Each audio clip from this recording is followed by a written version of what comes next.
Hello everyone, welcome back to the next lesson. और आज हम सीखेंगे कि ऑनलाइन बिजनेस जो हम करने जा रहे हैं उसमें हमें डॉक्यूमेंट्स कौन कौन से लगेंगे ये बिज़नेस स्टार्ट करने के लिए।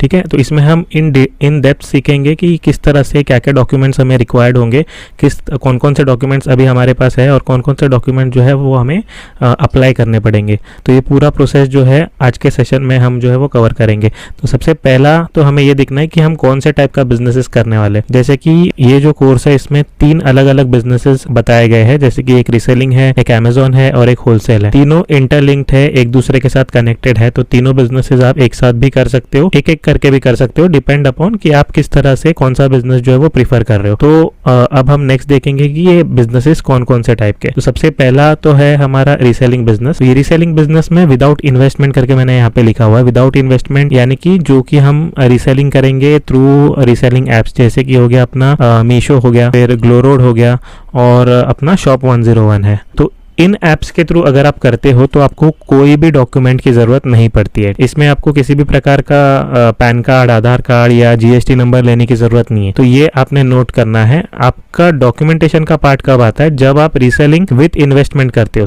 तब आपका ये वाला part reselling with investment, Amazon और फ्लिपकार्ट बिजनेस और होलसेल बिजनेस, इन 3 टाइप के बिजनेसेस अगर आप करना चाहते हो तभी जाके आपका जीएसटी नंबर, ठीक है, ये हो जाता है कंपलसरी। तो ये आपको बात ये जो है वो नोट करनी है। तो अगर आप ये बिजनेस कर रहे हो तो आपको किसी भी प्रकार का डॉक्यूमेंटेशन नहीं लगेगा। तो इसी तरह से आप जो है अपने आप को स्ट्रक्चर करो कि मैं कौन सा बिजनेस करना चाह रहा हूँ। अगर इनिशियली जैसे मैंने बताया आप विदाउट इन्वेस्टमेंट स्टार्ट करो, उसमें आपको बहुत सारा आइडियाज आ जाएगा। फिर जैसे ही आप का जो है प्रॉफिट आना स्टार्ट हो जाता है तब आप विद इन्वेस्टमेंट फ्लिपकार्ट, अमेजोन और होलसेल बिजनेस में जा सकते हो। तो आगे हम अभी और डिस्कस करेंगे कि अगर हम रीसेलिंग बिजनेस कर रहे हैं with investment, Amazon Flipkart business कर रहे हैं या फिर होलसेल बिजनेस कर रहे हैं, तो फिर हमें क्या क्या डॉक्यूमेंट लगेंगे, तो वो अब हम आगे डिस्कस करेंगे। तो अब आ जाता है टाइप ऑफ बिजनेस ओनरशिप। तो जैसे हमने देखा कि ये 3 बिजनेसेस में हमें जीएसटी और बाकी सारे डॉक्यूमेंट्स लगेंगे। तो पहले हम सीख लेते हैं कि इसमें ये रजिस्टर करने के लिए क्या क्या टाइप का ओनरशिप रहता है। तो सबसे पहले तो है अपना सोल प्रोप्राइटरशिप फर्म, यानी ये होता है सिंगल पर्सन। ठीक है, सिंगल पर्सन यानी सिर्फ आप अपना बेसिक डॉक्यूमेंट्स के साथ आप जो है वो ये सोल प्रोप्राइटरशिप फर्म जो है वो रजिस्टर कर सकते हो। उसके बाद आता है पार्टनरशिप फर्म। ये 2+ यानी 2+ अगर लोग एक बिजनेस के लिए जुड़ रहे हैं, ठीक है, तो आपका आ जाता है पार्टनरशिप फर्म के अंडर में। उसके बाद आता है प्राइवेट लिमिटेड कंपनी और उसके बाद आता है लिमिटेड लाइबिलिटी पार्टनरशिप। तो सबसे ज्यादा जो प्रीफर करते हैं और मेरा भी खुद का जो अभी फर्म रजिस्टर्ड है वो है इस कैटेगरी में, ठीक है, सोल प्रोप्राइटरशिप फर्म, क्योंकि ये सबसे इजी होता है, इसमें ज़्यादा डॉक्यूमेंटेशन नहीं होता है, ठीक है, और आप डायरेक्टली जो है वो स्टार्ट कर सकते हो। मैं ये प्रीफर करूंगा कि आप भी सोल प्रोप्राइटरशिप फर्म के साथ ही स्टार्ट करो, क्योंकि ये सबसे बेस्ट होता है, इजी होता है और रेडिली अवेलेबल भी होता है सारे डॉक्यूमेंट्स, और इसका प्रोसेस भी काफ़ी फास्ट है। तो ये आपको काफ़ी हेल्प करेगा। अगर आप पार्टनर्स हो, आप 2 लोग मिलकर करना चाह रहे हो, 3 लोग मिलकर करना चाह रहे हो, तो पहले तो मैं आपको यही सजेशन दूंगा कि उसमें आप ना जाओ तो ही अच्छा है, ठीक है। उसके बाद आता है प्राइवेट लिमिटेड कंपनी। इसमें कॉम्प्लिकेशन ज्यादा है, आपको आरओसी के साथ रजिस्टर करना पड़ेगा, आपको लॉयर हायर करना पड़ेगा, बहुत सारी चीजें है इसमें जो कि रिक्वायर्ड नहीं है इस बिजनेस के लिए, ठीक है। तो ये भी आप जो है वो अवॉइड करो, ये तो बिल्कुल ही अवॉइड करो। और उसके बाद आता है लिमिटेड लाइबिलिटी पार्टनरशिप। ये भी आप कर सकते हो इन केस ऑफ अगर आप पार्टनरशिप में जाना ही चाह रहे हो तो फिर आप ये ऑप्शन चूज करो, लेकिन मेरे हिसाब से सबसे बेस्ट ऑप्शन मैंने बता दिया आपको, सोल प्रोप्राइटरशिप फर्म है जो कि सबसे बेस्ट है। उसके बाद हम आ जाते हैं कि डॉक्यूमेंटेशन क्या क्या लगेंगे। तो documents required for online business, उसमें सबसे पहला आ जाता है अपना पैन कार्ड। तो पैन कार्ड सभी के पास होता ही है, तो इसके लिए अलग से कोई पैन कार्ड की जरूरत नहीं पड़ती है। जो आपका पर्सनल पैन कार्ड है उसी के साथ अभी मैं जो आपको बताने जा रहा हूँ सारी चीजें, वो बेस्ड ऑन मैं ये सोच के जा रहा हूँ कि आप सोल प्रोप्राइटरशिप में ही एनरोल करोगे ज्यादा से ज्यादा, क्योंकि इसके पहले भी जितने भी स्टूडेंट्स एनरोल हुए हैं वो सारे सोल प्रोप्राइटरशिप ही करते हैं। तो उसी के बेस पे मैं सारे डॉक्यूमेंटेशन भी आपको बता रहा हूँ। तो सबसे पहला जो डॉक्यूमेंट है वो है पैन कार्ड, वो आपका पर्सनल पैन कार्ड भी चल जाएगा। उसके बाद आ जाता है proof of place of business, यानी प्लेस ऑफ बिजनेस कि आप कहाँ से बिजनेस करोगे, आप घर से करोगे, वेयर हाउस से करोगे या कहाँ से करना चाह रहे हो, तो उसका कोई भी एक डॉक्यूमेंट लगता है। अब यहाँ पे आके काफी सारे लोग कंफ्यूज हो जाते हैं कि फॉर एग्जाम्पल सर मैं मुंबई से हूँ लेकिन मैं अभी रहता पुणे में हूँ, ठीक है, तो मेरे पास डॉक्यूमेंट तो मुंबई के है लेकिन लाइट बिल जो है वो पुणे का है। तो सारा जो आपके डॉक्यूमेंट्स है ना उसी हिसाब से करना रहता है। जैसे अगर ये केस है, अगर आपके डॉक्यूमेंट्स मुंबई के हैं और आप अभी फिलहाल पुणे में हो तो आपके सारे डॉक्यूमेंट्स मुंबई के लगेंगे, लेकिन प्लेस ऑफ बिजनेस जहां से आप करना चाह रहे हो, चाहे आप पुणे में हो, चाहे आप दिल्ली में हो, चाहे कहीं पे भी हो, लेकिन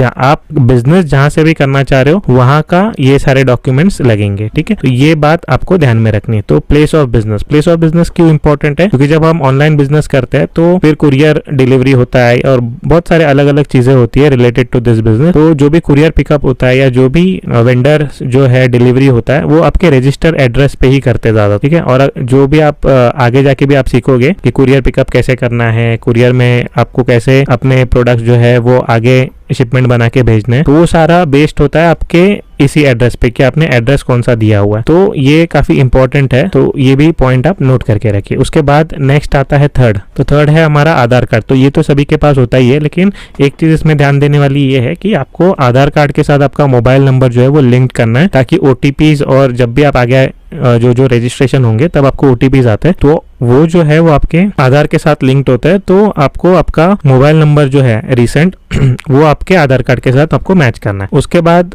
आ जाता है अपना बैंक अकाउंट नंबर। अब बैंक अकाउंट नंबर इसलिए जरूरी है ताकि आपके सारे पेमेंट, ये क्योंकि आप ऑनलाइन बिजनेस कर रहे हो तो आपके सारे पेमेंट्स ऑनलाइन ही आएंगे आपको, तो इस वजह से आपका एक बैंक अकाउंट नंबर भी कंपलसरी है। जो एक नेशनलाइज बैंक से होगा तो वो प्रीफर्ड है। अब इसमें काफी लोगों के क्वेश्चन होते हैं कि सर करंट चाहिए या सेविंग चाहिए। देखिए, बिजनेस के लिए तो प्रीफर्ड होता है कि करंट अकाउंट हो, लेकिन आप इनिशियली जो अभी गवर्नमेंट के नॉर्म्स है आप सेविंग अकाउंट के साथ स्टार्ट कर सकते हो। बाद में जैसे जैसे आपका जो बिजनेस है वो बढ़ते जाएगा और आपके पास पैसे आना शुरू हो जाएंगे, क्योंकि करंट अकाउंट में क्या हो जाता है, minimum 5,000, minimum 10,000, minimum 20,000, depend upon कौन से बैंक है। तो वो आपको जब आप अकाउंट खोलने जाते हो तो आपको कंपलसरी वहां पे डिपॉजिट करना पड़ता है। तो उस केस में आपका जो कैपिटल है वो थोड़ा लॉक हो जाएगा। इस वजह से मैं सजेस्ट करूंगा आप सेविंग अकाउंट जो आपके पास अभी है उसी के साथ आप स्टार्ट करो और बाद में यहाँ पे आप जो है वो करंट अकाउंट पे अपग्रेड कर सकते। ठीक है, तो ये पॉइंट आप ध्यान में रखिए कि आप सेविंग अकाउंट के साथ पहले स्टार्ट करो, उसके बाद आप अपग्रेड कर सकते हो।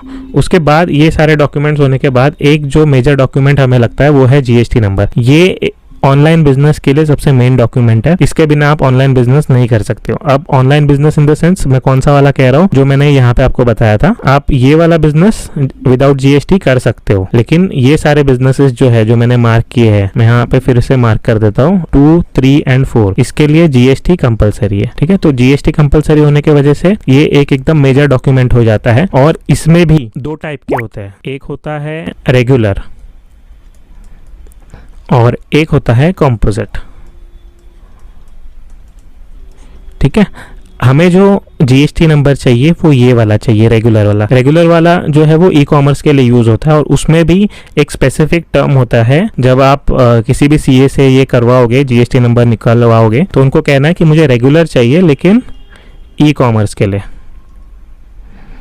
तो उनको स्पेसिफिकली बताना है कि मुझे ई कॉमर्स के लिए रेगुलर जीएसटी चाहिए, तो वो उस हिसाब से जो है वो अप्लाई करेंगे। तो ये चीज आपको ध्यान देनी है, क्योंकि अगर उन्होंने अप्लाई कर दिया और कुछ भी अगर गलत अप्लाई किया क्योंकि आपने उनको नहीं बताया है, तो फिर आपको आगे जाके दिक्कत हो सकती है। आपको फिर फिजिकली जीएसटी ऑफिस में जाके भी वो सारी चीजें करनी पड़ सकती है। और गवर्नमेंट ऑफिस में अगर आप जाना आना करोगे तो आपको 1 से 1.5 हफ्ता आपका वेस्ट हो सकता है। इस वजह से आप जिससे भी करवाओगे जीएसटी नंबर, तो ये चीज उनको जरूर बताना कि हमें रेगुलर जीएसटी चाहिए लेकिन ई कॉमर्स के लिए चाहिए। उसके बाद जो नेक्स्ट डॉक्यूमेंट है हमारा वो है ट्रेडमार्क और ब्रांड ऑथराइजेशन। ये कंपलसरी नहीं है लेकिन इन लॉन्ग टर्म आपको ये लगेगा, तो अगर आपके पास फंड्स है तो आप इसके लिए अप्लाई कर सकते हो, लेकिन मैं फिर से रिपीट कर रहा हूँ, ये डॉक्यूमेंट्स कंपलसरी नहीं है। तो ट्रेडमार्क क्या होता है उसके लिए मैं आपको अलग से एक लाइव सेशन होगा ना, तब मैं आपको बता दूंगा कि ट्रेडमार्क किस तरह से होता है और ब्रांड ऑथराइजेशन क्या हो जाता है। तो अभी फिलहाल मैं शॉर्ट के लिए आपको बता देता हूँ। ट्रेडमार्क इन द सेंस आप जो कैटेगरी में काम करना चाह रहे हो तो उसके अंदर आपका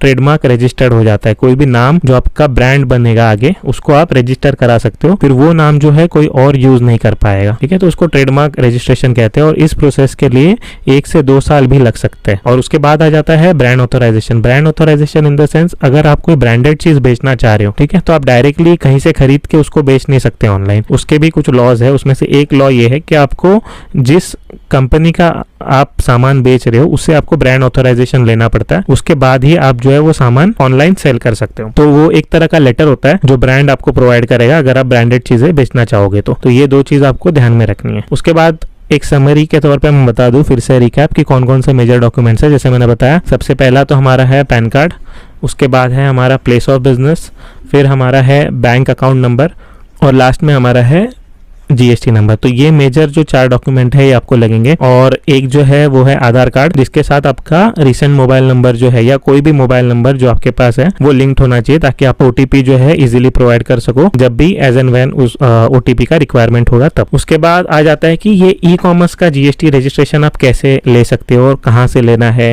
कहाँ से आपको बेस्ट पड़ेगा। तो मेरा सजेशन तो यही है कि सबसे पहले आप देखो कि आपके फ्रेंड्स एंड फैमिली में कोई सीए है क्या, ठीक है। अगर आपके फ्रेंड्स एंड फैमिली में कोई सीए है तो आपका काम हो ही गया। तो आप उनसे इजीली निकलवा सकते हो जीएसटी नंबर। तो उनको सारे डॉक्यूमेंट्स जो है वो रिक्वायर्ड डॉक्यूमेंट्स वो आपको बताएंगे, वो आपको भेजने हैं उनको, और फिर वो आपका जीएसटी का जो प्रोसेस है वो स्टार्ट कर देंगे। इसमें मेजरली 1 हफ्ता लगता है, 1 हफ्ते के अंदर अंदर आपका जीएसटी आ जाता है, डिपेंड अपॉन कि सामने वाला ऑफिसर कैसा है, क्योंकि वो फाइल जो है उनके पास जाती है। उसके बाद सेकेंड आप देख सकते हो लोकल सीए। तो लोकल सीए जब आप देखोगे तब आप ये चीज जरूर देखना कि क्या चार्जेस है उनके, क्योंकि अभी रिसेंटली जो जीएसटी के चार्जेस है वो काफी बढ़ गए। तो ये रेंज करता है अराउंड 5000 रुपीज से लेके अराउंड 1000 रुपीज तक। तो वेरी करता है, एरिया टू एरिया वेरी करता है। कोई 3000 ले रहा है, कोई 2000 ले रहा है, कोई 5000 ले रहा है, डिपेंड अपॉन सीए। तो वो भी आप देख लेना पहले, लेकिन आप लोकली भी ये काम करा सकते हो। उसके बाद अगर आपको और थोड़ा ढूंढना है तो आप जस्ट डायल में जाके भी देख सकते हो, और वहां से भी आपको काफी सारे लीड्स मिल जाएंगे, सीएस के नंबर मिल जाएंगे जो आपको जीएसटी रजिस्ट्रेशन करके देंगे।